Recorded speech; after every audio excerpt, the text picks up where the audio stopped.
여러분 반갑습니다. 예, 삼성전자의 일봉 차트를 지금 화면에 열어놨는데요. 우리 회원님들은 제1목균형표 강좌를 보신 분들은 최근에 삼성전자의 이러한 주가의 1년의 움직임에 대해서 예측도 가능하고 실전에서 여러분들이 적용도 충분히 가능하리라고 봅니다.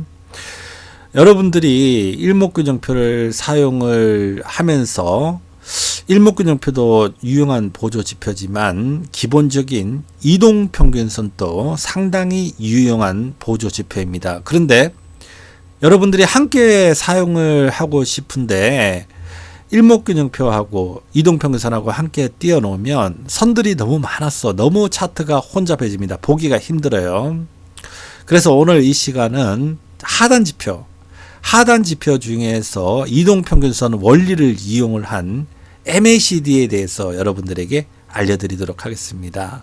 MACD 같은 경우는 모증권사 HTS를 가지고 여러분들이 설치해서 차트를 띄우게 되면 MACD가 그냥 먼저 기본 화면으로 딱 뜨는 그런 증권사 HTS도 있습니다.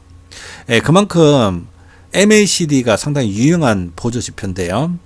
말로만 하지 말고 한번 알아보도록 할게요. 자, 일단 차트를 일단은 기본 차트 설정을 일단 초기화하겠습니다. 초기화하시겠습니까? 예. 유한타증권 T레이더에서 MACD를 여는 방법은 차트 빈 공간에서 마우스 오른쪽을 눌러가지고 지표 설정에 들어가서 MACD를 찾아서 여러분들이 여셔도 되고요. 자, 마우스 커서 보이시죠? 자, 왼쪽 상단을 이렇게 눌러줍니다. 여기서 이제 MACD라고 타자를 치시면 자, MACD가 있습니다. 여기 보이시죠? 자, MACD를 가지고 더블 클릭해 주면 하단에 MACD가 들어옵니다. 그리고 밑에 보시면 MACD 오실레이터가 있습니다. 오실레이터를 더블 클릭하게 되면 자, 오실레이터가 이렇게 생성이 됐습니다. 자, 요거는 닫아 주고요. 자, 이렇게 띄워놓고 보니까 차트가 너무 좁아지죠. 그죠? 뭐 거래량을 좀 줄인다고 해도 여러분들이 일본 캔들을 가지고 보면 너무 좁아집니다. 이 두 개를 합성을 하겠습니다. 합성을 할 때는요.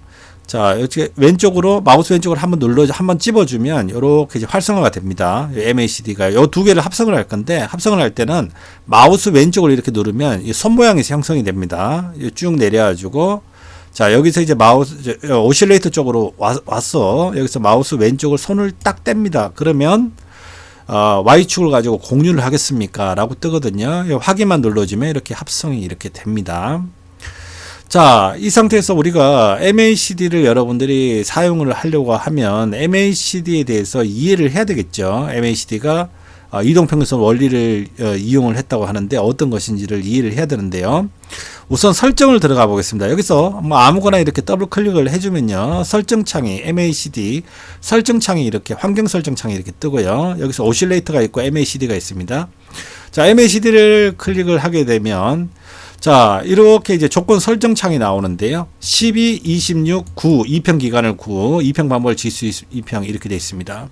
MACD는 제럴드 아펠이 1979년도에 만든 거예요. 지금으로부터 40년이 넘은 보조 지표입니다. 제럴드 아펠이 세상에 공개를 할 때 12, 26 그러니까 단기를 26 여기 장기라고 나와 있는데요. 26은 약간 좀 중기라고 볼 수 있는 거죠. 어떻게 됐거나 중기 장기를 26일로 놓고 그리고 시그널선을 9로 놨습니다. 이렇게 놨는 이제 기본 설정인데요. 요 설정을 여러분들이 단기를 뭐 5일선으로 나는 저 12일로 안 하고 뭐 5일로 바꾸겠다 하면 바꾸셔도 되는데 바꾸게 되면 12일선보다 5일선을 바꾸게 되면 아무래도 좀 변동성이 더 있죠. 그죠? 그러다 보니까 신호가 많이 잡힙니다. 그러한 장단점이 있습니다. 신호를 빨리 잡을 수도 있고 그렇지만 신호가 많이 뜬다라는 이제 장단점이 있기 때문에 저는 그렇습니다. 일단은 이런 보조 지표를 만든 개발자가 지정을 한 거는 나름대로 저는 이유가 있다고 보기 때문에요. 개발자가 만든 이런 것들을 웬만해서는 잘 안 건드려요. 보통 이제 MACD 같은 경우도 자 12일과 26일의 지수이평으로 되어 있습니다. 지수이평 그대로 사용을 하는데요. 여러분들은 이동평균선을 사용을 할 때 지수이평보다는 보통 단순이평을 많이 이렇게 쓸 겁니다. 단순이평이라고 하는 거는 그냥 5일선 예를 들어 단순 이평 같으면 5일간의 종가를 가지고 평균화한 걸 가지고 이제 점을 찍은 거죠. 그죠? 예, 그게 단순 이평인데 이 지수 이평 같은 경우는 똑같이 이동 평균화 하는 거는 똑같은데 현재 가격에다가 가중치를 좀 준다고 보시면 돼요. 단순 이평보다 지수 이평과 가중 이평은 가중치를 둔다. 현재 가격에, 최근 가격에 가중치를 둔다라고 보시면 되겠습니다. 자, 요 설정은 일단은 종가 이동평균선이니까 종가 기준으로 하는 거고요. 이 설정은 하나도 저는 일단 건들지 않겠습니다. 여러분들이 그냥 사용을 하셔도 되는데요. 뭐 변경을 하셔도 괜찮습니다. 나는 뭐 5일, 20일로 놓고 싶으면 그렇게 놔도 되는데 변경을 안 해도 된다라고 말씀을 드리고 싶고요. 자, 여기서 이제 MACD 12일과 26일 그리고 시그널 이렇게 있는데 요거 일단은 뭐 색상은 여러분들 원하시는 걸 하시면 되고요. 선만 3포인트로 MACD 값을 3포인트로 변경을 저는 했고 선 굵기만 좀 변경을 하겠습니다. 요건 녹색 선으로 되어 있는데 시그널 선은 2포인트로 자, 다른 거는 안 건드리고 선 굵기만 전 적용을 하고 확인을 눌렀습니다. 자, 그대로 기본 설정에 있는 거에서 선만 MACD는 이제 빨간 걸로 해가지고 좀 이렇게 3포인트로 했고 자, 녹색 선으로 시그널 선은 녹색 선으로 2포인트로 조금 선 굵기만 좀 둘게 했습니다. 자, 여기서 지금 하단 지표를 가지고 10일, 26일에 지수 이평으로 나왔기 때문에 자, 오늘은 여러분들에게 좀 설명을 드려야 되기 때문에 하단 지표하고 동일하게 이평을 가지고 맞추도록 하겠습니다. 자, 이쪽에 왼쪽 상단을 클릭을 해야 활성화가 되면 더블 클릭을 해주면 설정창이 나오는데요. 자, 설정창이 뜨면 자, 여기서 가격 이동 평균선에서 뭐 여러분들이 이제 실전 매매를 하고 이럴 때는 뭐 200일선, 121선, 60일선 다 봐야 되겠죠. 자, 오늘은 자, 설명을 드리기 때문에 자, 우선 동일하게 맞추도록 하겠습니다. 하단 지표하고요. 자, 요거를 12일선으로 했고, 자, 그리고 26일선으로 했습니다. 그리고 12일선은 색깔을 좀 빨갛게 좀 바꿀게요. 그리고 선 굵기를 3포인트로 하고, 자, 26일선을 가지고 좀 녹색 계열로 해가지고 2포인트로 했습니다. 자, 11선과 21선 그리고 단순 이평으로 되어 있는데 자, 하단에 MACD가 지수 이평으로 되어 있기 때문에 이것도 동일하게 상단도 지수 이평으로 변경을 하고 적용을 누르고 확인을 누르겠습니다. 그러면 자, 상단에 12일 이동평균선 지수 이동평균선하고 자, 빨갛게 이렇게 되어 있고요. 그리고 26일 지수 이동평균선이 이렇게 녹색 계열로 이렇게 되어 있습니다. 자, 이동평균선에 대한 개념들은 여러분들이 다 웬만하면 다 아시지 않을까 저는 생각을 하는데요.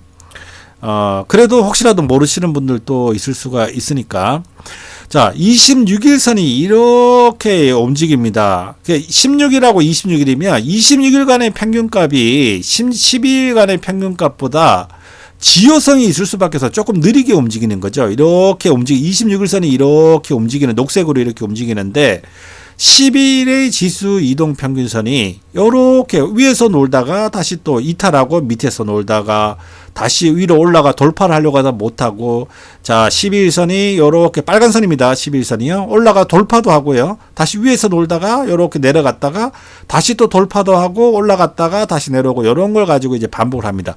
26일선이 이렇게 움직이는데 그 위를 12일 지수 이평선이 왔다리 갔다리 한다라고 보시면 되고 여러분들 다 아시겠지만 단기 이동평균선 12일 이동평균선이 26일 지수 이동평균선을 이렇게 하향 이탈하는 걸 뭐라고 하죠? 자, 요거를 그죠?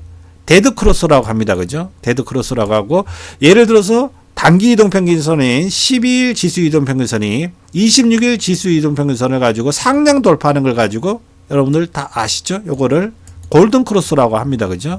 데드 크로스일 때는 여러분들이 지수가 하락을 하고 골든 크로스일 때는 상승을 한다. 라는 정도의 개념들은 여러분들이 알고 있으리라고 봅니다. 그러면 자, MACD라는 게 MACD가 뭔가라는 부분인데요. 자, 오실레이터가 있고 MACD가 있고 시그널이 있습니다. 자, MACD라고 하는 거는 우리가 일단 설정을 12, 26일에 지수 이평으로 해놨습니다. 이 MACD 값이라고 하는 거는 자 10일 지수 이동 평균선하고 26일 지수 이동 평균선을 서로 뺀 값이라는 거죠. 자, MACD 요 빨간 선으로 이렇게 밑에 하단에 되어 있는데요. 자, 12일 지수 이동 평균선하고 26일 지수 이동 평균선하고 값을 빼면 뭡니까? 요 폭이 되는 거예요. 폭이요. 자, 요 폭입니다. 요 폭을 가지고 자, 폭이 요렇게 이격을 이야기를 하는데요. 자, MACD가 이렇게 상승을 한다는 거는 이 폭이 이렇게 넓어지면 MACD가 상승을 하고, 자, 폭이 이렇게 이동평균선은 단기와 중기가 있으면 서로 확장을 했다가도 또 수축을 하고 또 이탈도 하고 또 돌파도 하고 확장 수축을 가지고 반복을 합니다. 그 성질을 가지고 MACD를 가지고 이용을 한 건데요. 자, 폭이 이렇게 이격이 넓어지면 MACD 값이 상승하고 요 폭이 이렇게 둘 간의 폭이 줄어들면 MACD 값이 이렇게 하락을 합니다. 요 값을 가지고 이 빼기를 가지고 마이너스한 값이기 때문에 이렇게 움직인다고 보시면 되고요. MACD 값이 0이라고 하는 거는 이렇게 서로 교차가 일어났을 때 12일 지수 이동평균선하고 26일 지수 이동평균선하고 값을 가지고 빼버리면 교차가 일어나서 빼면 어떻게 됩니까? 두 개를 빼게 되면 0이 되는 거죠. 자, MACD 값이 0이 되었다는 것은 두 선이 서로 교차가 일어났다고 보시면 되고, 자, 또 이렇게 아주 두 값이 이렇게 확장을 하게 되면 MACD 값이 하락으로 마이너스로 이렇게 확장이 되죠. 그죠? 두 개를 뺀 겁니다. 11선 빼기 26일선을 가지고 뺀 값이기 때문에 이렇게 된다고 보시면 되고요. 이렇게 MACD 값이 계속 움직입니다. 이렇게 MACD 값이 이렇게 여기가 이제 이격이 서로 확장이 되면 MACD 값이 이렇게 밑으로 마이너스로 이렇게 커지고 또 수축이 되면 올라가고 요걸 가지고 계속 반복하는 쭉 올라가다가 자 여기서 이제 MACD 값이 0이 됐습니다. 0선이 됐다는 거는 서로 교차가 일어났다라고 보시면 됩니다. 자 뒷부분들은 여러분들이 다 이해를 하시겠죠? 이렇게 확장이 되고 이러면 MACD 값이 이렇게 아래로 떨어지고 다시 상승하게 되면 이렇게 올라가다가 서로 교차가 일어나면 MACD 값이 0이 되고 MACD 값이 자 11선이 위에 있기 때문에 12 빼기 26일선을 하기 때문에 이제 플러스로 이제 쭉 올라가고 자 그리고 이제 또 이제 수축이 되면 이격이 줄어들면 MACD 값이 쭉 떨어지고 서로 교차가 일어나면 0이 되고 또 다시 또 밑으로 쭉 확장이 되면 또 마이너스 값으로 쭉 되고 또 쭉 올라가 서로 교차가 일어나면 이렇게 0 값이 0이 되고 자 요거를 반복을 합니다. 자 요거를 보여주는데요. 그러니까 이격을 보여준다라고 보시면 됩니다. 자 그리고요. 녹색 계열로 우리가 선을 아까 제 2포인트로 이렇게 만든 거는 자 시그널 우리가 지수 2평을 9일선으로 한 겁니다. 자 9일선으로 했다는 거는 자 MACD 이 보조 지표에 있는 이 빨간색 값을 가지고 지수 2평을 한 거예요. 그러니까 한마디로 이 빨간색 값은 MACD가 요거는 매일선이죠 여러분. 자 MACD 값은 요거는 그냥 이렇게 움직이는 거는 1일선입니다. 1일선입니다. MACD 그러니까 1일선이 이렇게 움직이는데 자 우리가 지수 2평으로 요렇게 하면 이제 부드러워지 9일선으로 부드러워지는데요. 9일선 자 1일선이 이렇게 이탈을 1일선이 이렇게 9일선을 가지고 이탈하면 똑같습니다. 여러분들 알고 계시는 개념 그대로 자 데드가 발생을 하는 거죠. 데드 크로스가 발생을 하는 거고요. 쭉 올라가가지고 이제 골든 크로스. 예를 들어서 MACD 값이 빨간 게 쭉 올라가가지고 MACD 1일선이 MACD 9일선의 지수 2평을 가지고 이렇게 돌파를 하면 이런 걸 이제 골든 크로스, 그죠? 골든 크로스라고 합니다. 자, 여러분들, 그리고요, 이 오실레이터, 이 막대 그래프 같은 경우는, 자, MACD, 그러니까 1일선이죠. MACD 값과 이 MACD, 이 시그널을 MACD를 가지고 9일 2평한 겁니다. 이 둘 사이의 폭입니다. 이 사이의 차이. 요 위에 상단하고 똑같은 원리죠. MACD 값이 결정되는 게 자, 요거 두 개 빼는 겁니다. 자, 그리고 오실레이터는 MACD 값과 MACD 9일선의 값의 차이입니다. 그러니까 밑으로 마이너스를 막대로 이렇게 높아진다는 거는 자, MACD 빼기 이 값 빼기 자, 그리고 9일선을 가지고 빼주면 요 차이 마이너스로 이렇게 커지고요. 그러니까 확장이 되면 이격이 커지면 이렇게 커지고 값이 커지고 이격이 줄어들면 막대 그래프가 이렇게 올라가고 이렇게 한다고 보시면 되고, 서로 교차가 일어나면 어떻게 됩니까? 1일선 빼기 MACD 빨간선 1일선 빼기 서로 교차가 일어나면 0이 되는 거죠. MACD 오실레이터 값이 0이 된다는 것은 서로 교차가 일어났다라고 보시면 되고요. 똑같은 원리로 상당히 간단하게 만들었습니다. 자, 그리고 MACD 값이 이렇게 떨어지고 MACD 시그널 값이 이렇게 되는데 둘 사이의 차이입니다. 이 막대 그래프는요. 오실레이터 값이요. 차이인데 확장이 되니까 이렇게 오실레이터 값이 커지고, 자, 수축이 되니까 이렇게 줄어들면서 0이 됐다고 하는 거는 서로 교차가 일어났다라고 보시면 되겠습니다. 다 이해하셨죠? 요 차이가 MACD 값과 MACD 9일선의 차이가 이 오실레이터 막대고, 이 오실레이터 같은 경우는 여러분들이 자, 설정을 다시 들어가 볼게요. 나는 굳이 이 막대보다도 그냥 선으로 보고 싶다고 하면 이렇게 선으로 여러분들이 적용을 하게 되면 선으로 오실레이터 값을 이렇게 선으로 봐도 무방합니다. 다시 들어가서 그냥 막대로 변경을 하도록 하겠습니다. 자, 적용을 누르고 확인을 눌렀습니다. 자, 그러면요, 여러분들이 이런 질문을 할 수가 있어요. 아니, 전문가님, 그냥 저 이동평균선 그냥 보면 되는데 뭐 굳이 뭐 MACD 이거를 뭐 쓸 필요 있습니까? 라고 질문을 할 수가 있겠죠. 자, MACD를 쓰는 이유는 뭐냐면, 자, 봅시다. 여러분들이 알고 있는 이 데드 크로스, 자, 단기 이동 12일 이동 평균 지수 이동 평균선이 26일 지수 이동 하향 이탈하는 걸 가지고 여러분들이 데드 크로스라고 하고 주가가 하락을 할 수 있다라고 여러분들이 알고 있습니다. 그죠? 근데 실제적으로 데드 크로스는 여기에서 일어나는데 우리가 MACD를 보는 이유는 신호를 빨리 포착을 할 수 있기 때문에요. 이 이격을 가지고 이용을 한 MACD를 이용을 해가지고 데드 크로스는 실제로 여기에 일어났지만 MACD가 시그널 값을 가지고 이탈하는 데드 크로스는 여기서 일어났습니다. 그래서 여러분들이 매도 포인트를 잡으려고 하면 실제적으로 조금 더 빠르게 매도 신호를 잡을 수가 있는 그런 장점이 있는 거죠. 자, 골든 크로스가 여기서 일어났습니다. 자, 보이시죠? 자, 마우스 커서. 자, 골든 크로스가 우리가 상단 지표를 이용을 하게 되면, 자, 지수 12일 이동 평균선이 26일 상단 돌파한 지점이 이 지점이라는 거죠. 그런데 우리가 MACD를 이용을 하게 되면 여기서 골든 크로스가 일어납니다. 미리 사전에 여러분들이 골든 크로스를 빨리 잡을 수 있는 거죠. 자, 이렇게 MACD 1일선이 MACD 9일선을 가지고 상향 돌파한 이 골든 크로스를 가지고 미리 여러분들이 파악을 하면서 미리 선취매를 가지고 여러분들이 할 수 있다는 거죠. 이동평균선만 보게 되면 여러분들이 타이밍이 늦다라는 거죠. 그러면 여러분들이 또 이렇게 이야기를 할 겁니다. 이거 너무 좁네요, MACD. 이걸 왜 이제야 알았을까? 이걸 진작에 알았어야 되는데, 이거 왜 이걸 지금 알았지? 이렇게 이야기하는 분들도 있을 수가 있습니다. 그런데요, 자, MACD, 자, 여기를 한번 봅시다. 이 구간은요. 자, MACD 값이 MACD 9일선을 가지고, 그러니까 1일선이 9일선이 상단 돌파합니다. 이 지점에서는요. 자, 상단 돌파를 하죠. 자, 이 골든 크로스가 나왔습니다. 그러면 이제 여러분들이 한 이쯤에서 매수를 하게 됩니다. 그죠? 그런데 여기 보시면, 이렇게 데드 크로스가 바로 MACD가 잠깐 지워버리고요.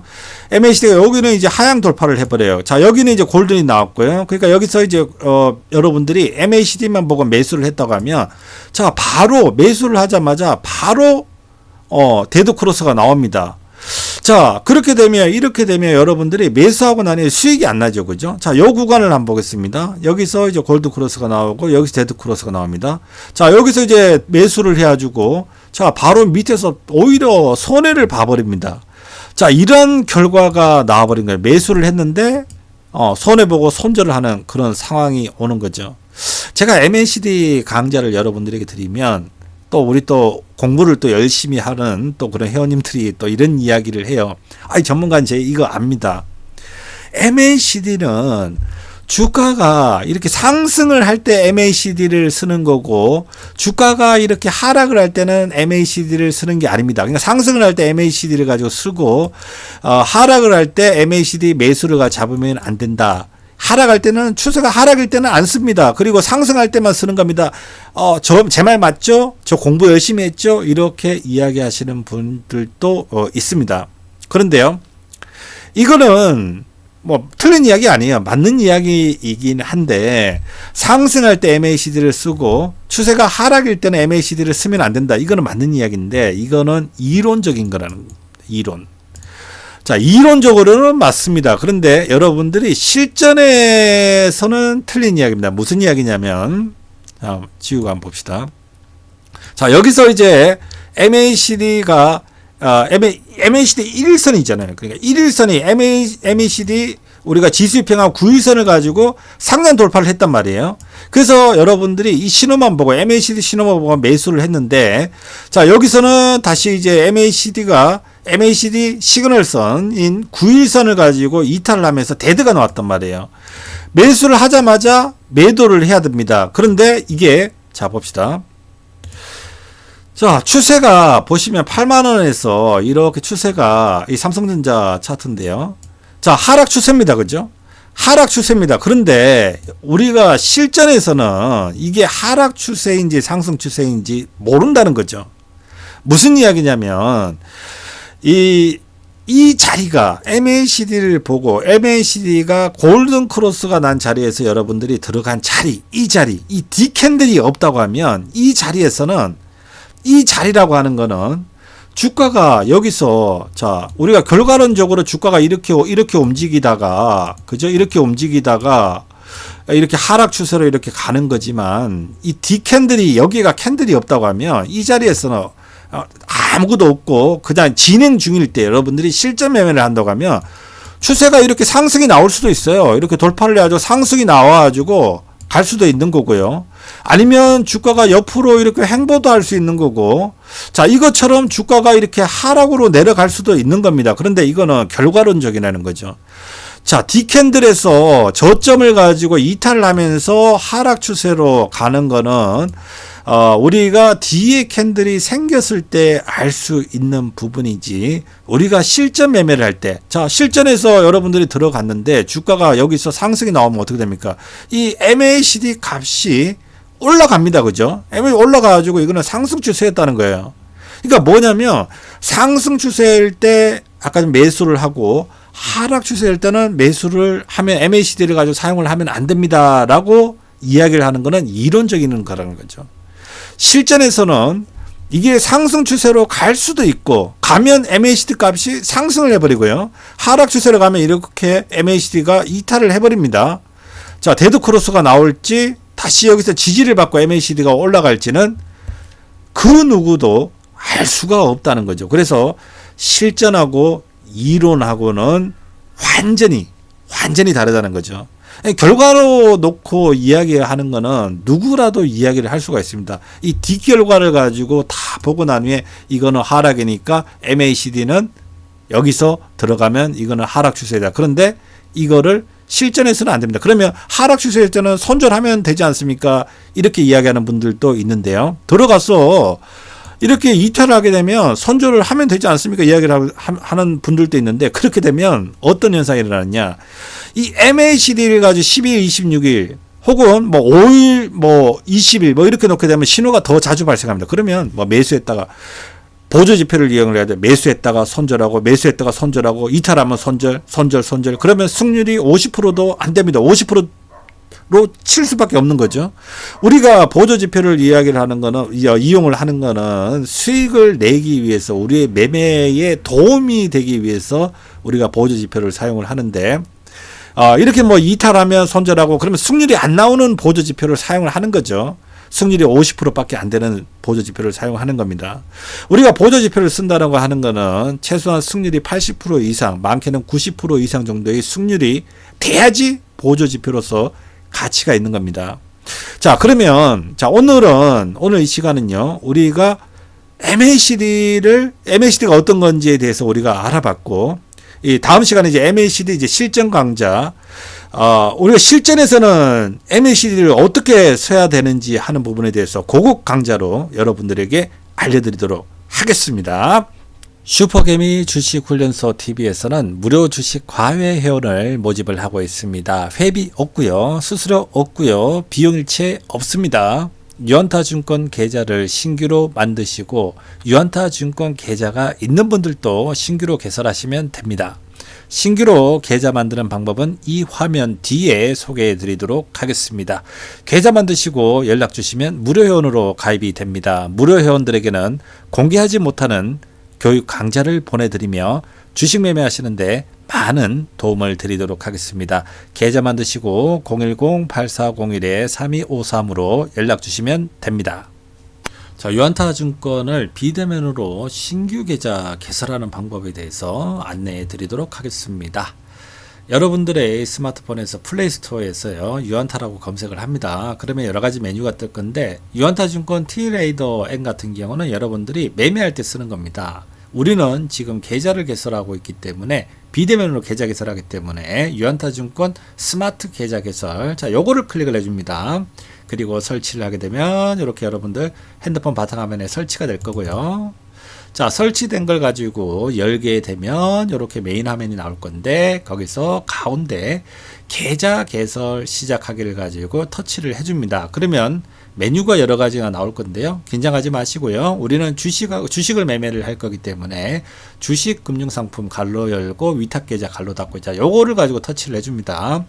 그러면 이제 계좌 개설 신청 전에 뭐 준비사항이 나오는데 준비사항 잠깐 확인을 하시고 확인을 눌러줍니다. 자, 그리고 난 후에 본인 확인을 가지고 여러분들이 간단하게 해주시면 되고요. 정보를 넣고, 자, 여기서 이제 서비스 신청에서 디지털 OTP 신청하고 증거금융이 있는데, 디지털 OTP 같은 경우는 여러분들이 증권 계좌를 가지고 만들고 난 후에 돈을 넣을 때는 상관이 없으면 저게 없어도 되는데, 여러분들이 출금을 할 때는 디지털 OTP가 있어야 돼요. 그래서 요거를 뭐 계좌 만들 때 이렇게 신청을 해 주셔도 되고, 일단 계좌부터 먼저 만들고 난 후에 추후에 신청하셔도 됩니다. 자, 증거금융 같은 경우는 50하고 100이 있는데요. 100 같은 경우는 여러분들이 미수를 안 쓰겠다. 그러면 이제 100으로 오로지 현금으로 하겠다고 하면 100에다가 체크를 해주시면 되고, 나는 좀 신용 미수를 좀 쓰겠다라고 하면 50%를 체크를 해주시면 되겠습니다. 그리고 내용 확인을 누르면 이제 여러분들의 실명을 가지고 확인하는 화면이 나오는데요. 신분증하고 기존 계좌를 가지고 이체를 해주면서 이제 두 가지 방법으로 이제 실명을 확인하는데요. 이렇게 신분증을 여러분들이 뭐 촬영하기를 누르게 되면 이렇게 모서리에 이렇게 떨어뜨려 놓고 여러분들 촬영하시면 안 돼요. 자, 요렇게 화면 요렇게 네 개가 잘 나오도록, 신분증이 잘 나오도록요, 모서리에 딱 신분증 모서리에 맞춰 가지고 찍어 주셔야 됩니다. 찍고 확인을 누르시면 되고요. 자, 그리고 여러분들의 계좌로 유한타증권에서 1원을 보내드립니다. 유한타증권 땡땡땡 하고 찍히는데요. 요 숫자 3개를 가지고 이렇게 인증 숫자에다가 넣고 확인을 눌러주면 간단하게 유한타증권 계좌가 개설이 완료가 되었습니다. 자, 근데 중요한 거는요, 여러분들이, 자, 계좌 개설이 완료되었습니다. 요 화면에서 등록 요청 밑에 보면 계좌 유치자 정보 등록하기라고 있습니다. 자, 여기서 1번, 2번이 있는데요. 계좌 유치자 구분에 투자권유대행인 FC 요거를 가지고 넣어주고, 그리고 등록 코드에다가 숫자로, 영어로 D, 숫자로 211-2002를 가지고 넣고 조회를 하게 되면 김찬우라고 나옵니다. 자, 요거를 가지고 확인을 누르고요. 동의함하고 등록을 해주시면 됩니다. 계좌 유치자 구분 같은 경우는 이렇게 메뉴가 나오는데, 그 메뉴에서 투자권유 대행인 FC 요거를 체크를 해주고 요거를 잘 체크를 해주시기 바랍니다. 이렇게 해가지고 여러분들이 등록을 하시더라도 여러분들의 수수료가 올라가고 그런 거는 전혀 없으니까 걱정하지 마시기 바랍니다. 수수료는 여러분들뿐만 아니라 유한타증권을 비대면으로 가입하시는 분들 수수료 그냥 그대로 적용이 됩니다. 수수료는 변동이 없었다는 거 다시 한번 강조해서 말씀드리고요. 만약에 이제 등록을 이렇게 안 하고 그냥 넘어가 버렸다, 그냥 계좌만 개설하고 넘어가 버렸다고 하면 20일 안에는 다시 첫 화면 있죠?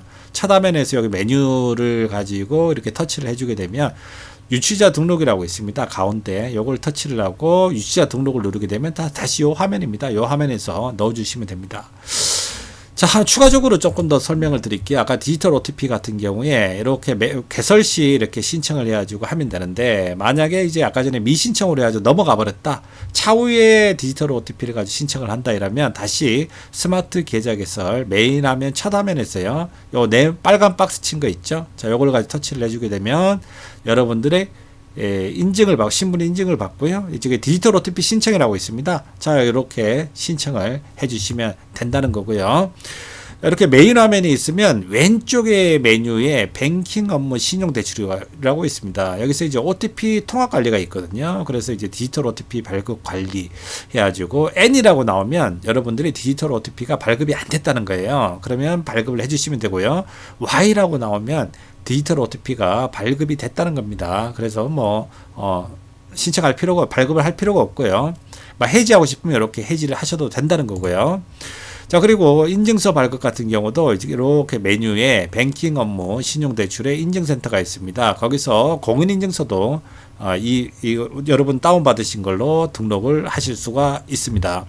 자, 중요한 거는요, 여러분들이 계좌를 가지고 간단하게 만들 수가 있는데, 계좌 만들고 난 후에 계좌 유치자 정보 등록하기에 이렇게 메뉴에서 1번, 2번에서 투자 권유 대행인 FC를 가지고 클릭을 해주고, 자, 요거는 이제 숫자로 넣어주시고, D하고 숫자로 211, 2002 요거 숫자로 넣고 조회를 누르고 꼭 등록을 해주시고요.